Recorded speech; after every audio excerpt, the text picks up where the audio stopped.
천사의 아침 방문을 찾아오신 여러분을 환영합니다. 오늘도 아침 예배 말씀으로 믿음과 위로의 시간을 갖게 되길 바랍니다. 성도 여러분 안녕하세요. 오늘도 아침 예배에 찾아오신 성도님들을 진심으로 환영합니다. 예수님께서 12 제자들을 왜 세우셨을까요? 바로 받은 진리를 전파하게 하기 위해서입니다. 오늘 아침 예배를 통해 하나님께서 저희에게 빛을 주신 이유와 목적을 찾고 그 목적을 이루기 위해 기도하고 하나님께 영광 돌리는 모든 성도님들 되시길 간절히 바랍니다. 이제 기도하겠습니다. 하늘에 계신 하나님 아버지, 저희에게 귀한 말씀으로 날마다 인도해 주심에 감사드립니다.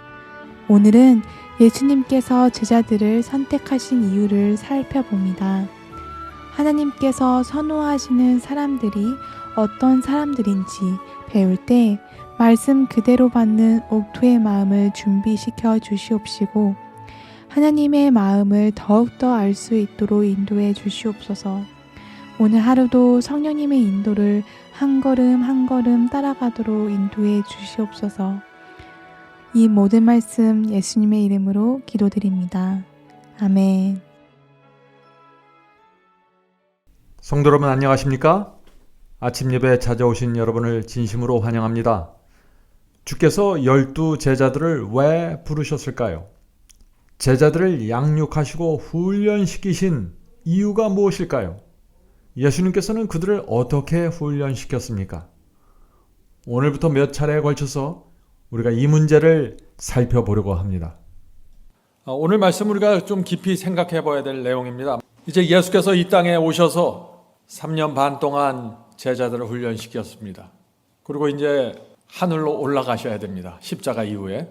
그런데 그냥 하나님께서 그리스도께서 올라가면 되는 게 아니라 이 남아있는 12명의 제자들이 어떻게 돼요? 예수께서 주시는 그 복음을 정확하게 받아야 되고 이해해야 되고 깨달아야 되고 교육받아야 되고 경험해서 이것을 전달해 주어야 되는 것입니다. 굉장히 중요한 사명이 올려져 있습니다. 예수께서 온 땅에 이 십자가의 보혈의 피로 이 지구 전체에 있는 사람들을 구원하려고 애를 쓰는데 그 시작점이 12 제자였다는 것입니다. 이들이 이 복음을 받아들이고 진리를 깨닫고 잘 훈련하지 않으면은 그리스도의 십자가가 참 위기에 들어가는 거고 하나님과 사탄의 전쟁이 정말 위기 가운데 들어가게 된다는 것입니다. 이것이 지금 그 장면이에요. 그래서 정말 이거는 엄청난 일이지만 정말 불가능하게 보이는 일입니다. 이런 것을 내다보시면서 예수께서 12명의 제자를 부르시고 선택하신다는 것입니다. 자, 그래서 예수께서 12명을 부르시는데 어떤 사람들을 부르셨고 그들을 어떻게 훈련시키셨을까요? 그리고 그들을 통해서 어떻게 온 땅에 복음이 전달될 수 있도록 이끌어 가실까? 이건 참 인간의 생각으로 하면 불가능하죠. 그래서 우리가 이 12 제자를 뽑으시는 그 장면에서 하나님께서 선호하시는 사람들이 어떤 사람들인가? 이거를 우리가 좀 살펴볼 필요가 있다 하는 것입니다. 중요한 말씀이죠. 본문을 살펴보겠습니다. 그리스도께서는 당신의 사업을 수행하기 위하여 유대 사내들인의 학식 있는 자들이나 웅변가 혹은 로마의 권력을 택하지 않았다. 지금 복음이 쉽게 나가려면 어떻게 돼요? 예루살렘의 대제사장을 불러야겠죠, 당연히.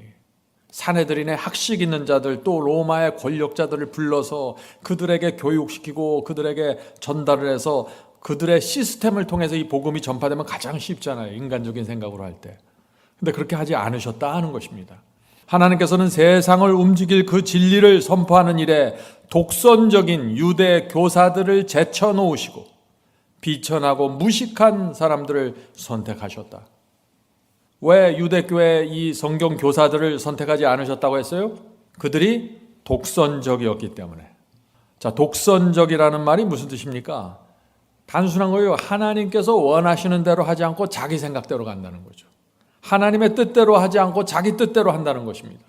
그것이 진리가 됐든 복음이 됐든 무슨 일을 하든지 이들이 그런 식으로 살아간다는 것입니다. 교회 안에 있으면서 말이죠. 그래서 하나님께서 그들을 선택할 수 없었다는 것입니다. 세상 권력이 있고 학식이 있는 것은 문제가 되지 않아요. 왜냐하면 바울도 지식이 있고 학문이 많았고 바울도 권력이 있는 기득권에 속해 있던 사람이었습니다. 그러나 바울은 놀라운 그리스도인이 됐잖아요. 그래서 그런 것 때문에 제자로 선택하지 않은 건 아니다. 왜 제자로 선택하지 않았어요? 독선적이었기 때문에. 질그릇처럼 진흙으로 이렇게 마음대로 하나님께서 빚으실 수 있으면 선택하실 수 있습니다. 그 사람이 권력자든 아주 비천한 사람이든 누구든지 다 부를 수 있는 거예요. 그런데 그 질그릇을 빚듯이 그렇게 빚을 수 없는 사람들이었다는 것입니다. 여기에 문제가 생기는 것입니다. 하나님께서 보실 때 그 당시 유대 교회 지도자들이 하나님께서 원하신 대로 빚으실 수 없는 사람들이었다는 것입니다. 우리도 제자들처럼 무지하고 부족합니다. 그런데 무지하고 부족하다고 해서 하나님께서 무조건 쓰시는 게 아니라는 것이죠. 키포인트는 뭐예요? 하나님께서 원하신 대로 빚어서 만들 수 있는 사람들이어야 된다는 것입니다. 하나님께서 말씀과 성령을 주셔서 인도하실 때 순복하고 따라갈 수 있는 사람들, 여기서 모든 것이 결정된다는 것입니다. 하나님께서는 이 사람들을, 이 비천하고 무식한 제자들을 말하는 것입니다. 이 사람들을 당신의 교회의 지도자들로 훈련시키고 교육시키기로 작정하셨다. 그들은 또 다른 사람들을 교육시켜, 이 제자들은 자기가 훈련받고 교육을 받잖아요. 그러면 이 제자들이 또 다른 사람들을 교육시켜서 복음의 기별을 주어 내보내게 될 것이었다. 그들의 사업에 성공하려면 성령의 능력을 받아야 했다. 인간의 능력이나 인간의 지혜로서가 아니요 하나님의 능력으로 복음이 전파되어야 하였다. 자, 여기 나오죠. 하나님께서 정하신 복음의 전파 방법이 무엇입니까? 예수께서 12명을 뽑으시고 그들에게 복음을 주시고 훈련을 시키셨습니다.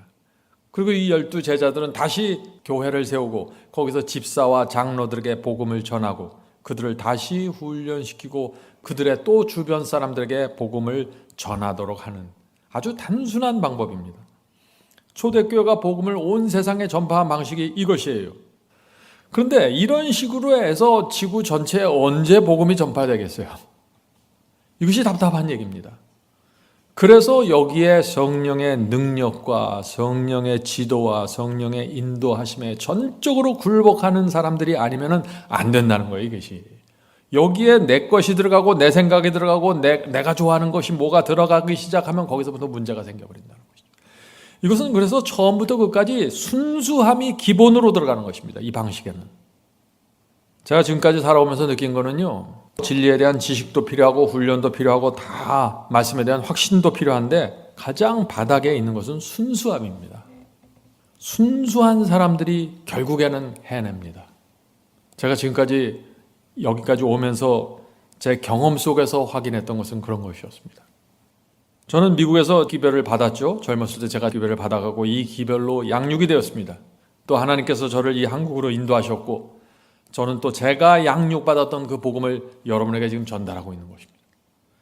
그 말씀과 복음이 여러분에게 전달돼서 여러분이 이 말씀과 복음으로 훈련이 되고 또 다른 사람들에게 이게 전달이 돼야 되는 것입니다. 그래서 말씀과 복음이 나가는데 여러분에게서 멈추면 안 된다는 것입니다. 그래서 반드시 이어져 가야 된다는 것이죠. 그것이 내 가족이 됐든 내 친구가 됐든 누구에든지 계속해서 이어져 나가야 되는 것입니다. 이것이 복음이 땅끝까지 전파되는 방식입니다. 참 우리가 볼 때는 이건 도저히 안 될 것 같은데 이것이 하나님께서 정하신 방법이에요. 여기에 진리와 성령의 능력과 순수한 마음으로 이 일에 참여하는 것입니다. 자, 그러면 제자들을 예수께서 이제 이 일을 이루기 위해서 먼저 12명을 준비시켜야 되잖아요. 근데 예수께서 이 12명을 준비시키고 교육시킨 방법이 무엇일까요? 자, 이 말씀을 좀 살펴보도록 하겠습니다. 어떻게 제자들을 교육시켰는지. 3년 반 동안 제자들은 이제까지 세상에 알려진 가장 위대한 교사 그리스도의 교육을 받았다. 자, 3년 반 동안 제자들을 가르쳤죠? 근데 그 가르치신 선생님이 누구예요? 지구에서 가장 위대한 교사에게 배운 것입니다. 그리스도에게 직접 배운 것이에요. 개인적인 교제와 감화로서 그리스도께서는 그들을 당신의 사업을 위한 일꾼들로 훈련하셨다. 어떻게 훈련했어요? 예수께서 직접 그들과 같이 먹고 마시고 살면서 제자들을 훈련시켰다는 것입니다. 날마다 그들은 그분과 함께 걷고 대화하면서 피곤하고 무거운 짐진 자들에게 주시는 격려의 말씀을 들었고 또한 병자와 고통받는 사람들에게 위한 능력의 현현을 보았다. 때로 그분은 그들과 산허리에 앉으셔서 그들을 가르치셨고 때로는 해변이나 길을 거시면서 하나님의 나라의 비밀을 알려주셨다. 하나님의 기별을 받아들이려고 마음들이 열리면 그분은 어디서든지 구원의 길에 대한 진리를 공개하셨다. 지금 어떤 방법으로 제자들을 교육시켰다는 거예요? 모본을 보임으로써 제자들을 교육시켰다는 것입니다. 직접 이렇게 설교하고 이렇게 사람들하고 대화하고 이렇게 병자들을 대하고 다 보이시면서 모본을 보여주시면서 가르치셨다. 모본을 통해서 제자들이 배웠다 하는 것입니다. 다시 말해서 예수께서는 제자들에게 완전한 모본이 되셨다는 것입니다. 완전한 우리와 같은 인간으로서 인간이 어떻게 복음을 받아들이고 훈련하고 전하는지 예수께서 직접 보여주셨다는 것이죠. 성도 여러분, 우리도 그렇게 배워야 하는 것입니다. 예수께서 전하신 진리가 무엇인지 배워야 되는 것이죠. 또 사복음에 나타난 예수님의 생애를 통해서 예수께서 어떻게 사람들을 대하시고 그들을 대했는지 생애를 통해서 배워야 되는 것입니다. 단순히 이거는 성경절에 대한 해석이 아니에요. 예수께서 어떻게 사셨는가에 대한 문제죠. 다시 본문으로 돌아가겠습니다. 그분은 제자들에게 이것을 하라 혹은 저것을 하라고 명령하지 않으시고 나를 따르라고 말씀하셨다. 너희는 나처럼 살아야 돼. 너희는 나처럼 설교해야 돼. 너희는 나처럼 환자들을 대해야 돼. 이렇게 보여주셨다는 것입니다. 그들은 도회지나 촌락으로 데리고 다니면서 제자들을 데리고 다니면서 그가 어떻게 백성들을 가르치는지를 보게 하셨다. 제자들은 그분과 이곳저곳을 여행하였다. 그들은 그분과 소박한 음식을 나누어 먹기도 하였고 때로는 같이 굶기도 하였으며 종종 피곤에 지쳤다. 혼잡한 거리, 호숫가, 적막한 사막에서 그들은 그분과 함께 있었다. 그들은 생활의 모든 국면에서 그리스도를 보았다. 성도 여러분, 예수님과 함께 다니는 것이 좋은 일만 있는 게 아닙니다. 피곤에 지쳤고 때로는 굶기도 했습니다. 이들은 떠나질 않았어요. 예수님이 유대교에서 가장 인기가 없었고 핍박받았던 사람이었지만 제자들은 떠나지 않았습니다. 우리가 지금 볼 때 제자들이 신앙이 없고 좀 형편없는 사람들처럼 그렇게 느끼는 분들이 있는데 물론 부족함이 있었지만은 제자들의 그때 그 당시의 제자들에 있어서는 최선의 모습이 나온 것입니다. 유대교의 모든 사람들이 그리스도를 등졌을 때 제자들은 예수님 옆에 서 있던 사람들입니다. 그래서 이들이 제자가 된 것입니다. 결국에는 예수께서는 나를 따르라고 했어요. 나를. 내가 하나님을 믿고 따라가는 내 모습을 잘 봐라 하는 얘기입니다. 나처럼 하나님을 믿어야 너희가 율법주의에 빠지지 않고 나처럼 하나님을 믿어야 너희가 이상한 복음으로 이상한 신앙으로 들어가지 않아. 나처럼 믿어야 돼. 내가 간 길을 너희도 걸어야 돼. 지금 이 말씀을 하시는 거죠. 그래서 문제는 이제 이렇게 3년 반 동안 제자들을 훈련시키고 교육시키고 십자가에서 돌아가시고 3일 만에 부활해서 결국은 하늘로 승천하셨는데 그러면 예수께서 승천하신 다음에는 또 어떻게 되냐 하는 얘기예요. 그래서 예수께서 내가 하늘로 가면 또 다른 보혜사가 온다고 말씀하신 것입니다. 또 다른 보혜사는 말이 뭐예요? 나도 보혜사고 또 다른 보혜사 성령도 보혜사라는 것이에요. 보혜사라는 것이 뭐예요? 함께 길을 걸어가면서 위로해주고 안내하는 분을 보혜사라고 부르는 것입니다. 함께 손을 잡고 걸어가는 것입니다. 그것이 보혜사예요. 예수께서 이 땅에 계실 때 먹고 마시면서 설교하면서 모든 것을 가르치고 책망하고 도와주었던 그 그리스도께서 가시면은 또 다른 보혜사가 와서 예수께서 제자들을 가르쳤던 것처럼 사람들을 가르치신다는 것입니다. 그들의 마음과 양심 속에 직접 들어가서 가르치신다는 것입니다. 예수께서 이 땅에서 가르치셨던 것처럼. 그래서 성령께서 오늘도 저와 여러분에게 오셔서 가르치시고 인도하시고 책망하시고 용기를 주시고 호소하십니다. 그래서 우리는 성령의 역사로 양육되는 것입니다.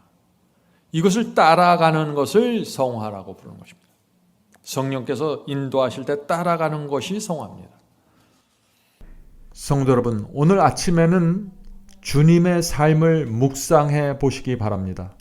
주께서는 제자들을 부르셔서 훈련시켰습니다. 지금 주님께서 우리를 제자로 부르신 것입니다. 그리고 훈련시키기를 원하시는 것입니다. 나를 따르라고 하시고 성령의 인도를 따르라고 초청하십니다. 성도 여러분, 우리 그리스도인들은 주님의 생애를 잘 묵상해야 합니다. 주님께서 어떻게 대화하셨고 어떻게 사람들을 섬기셨고 어떻게 말씀을 전하셨는지 우리가 살펴보고 배워야 하는 것입니다. 그래서 우리를 부르신 것입니다. 우리가 이 다음 시간에도 이 장면과 예수께서 12제자들을 훈련시키는 모습을 살펴보도록 하겠습니다. 성령께서 우리의 마음을 하늘로 그리스도께로 인도해 주시길 간절히 바랍니다. 자, 기도하겠습니다. 하늘에 계신 아버지, 저희가 주께서 원하시는 대로 빚어질 수 있는 사람이 되길 원합니다. 진흙처럼 빚어지기를 저희가 소원합니다. 저희 마음을 낮춰주시고 독선적인 사람이 되지 않도록 붙잡아 주시옵소서. 내 고집대로 내 뜻대로 살지 않고 하나님의 말씀과 성령의 인도를 따라가게 도와주시옵소서. 저희가 빗나가려고 할 때 붙잡아 주시옵소서. 그래서 예수께서 저희를 부르신 이유와 목적이 이루어질 수 있도록 도와주시옵소서. 주님, 저희가 주께서 우리를 부르신 이유가 무엇인지, 어떤 사람이 되길 원하시는지 저희가 잘 이해하고 따라가게 도와주시옵소서. 이 모든 말씀 예수님의 이름으로 간절히 기도드립니다. 아멘.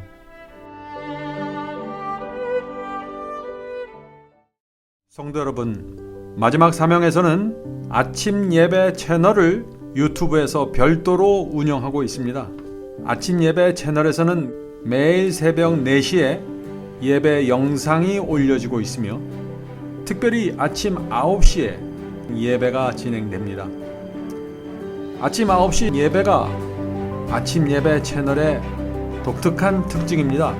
원하시는 분들은 유튜브에서 아침 예배 채널을 별도로 구독 신청하여 주시면 저희와 함께 아침마다 예배 드릴 수 있습니다. 매일 아침마다 하나님의 말씀으로 저희 모두가 주 앞에 나와 예배 드리는 신앙으로 함께 나가게 되길 간절히 바랍니다. 감사합니다.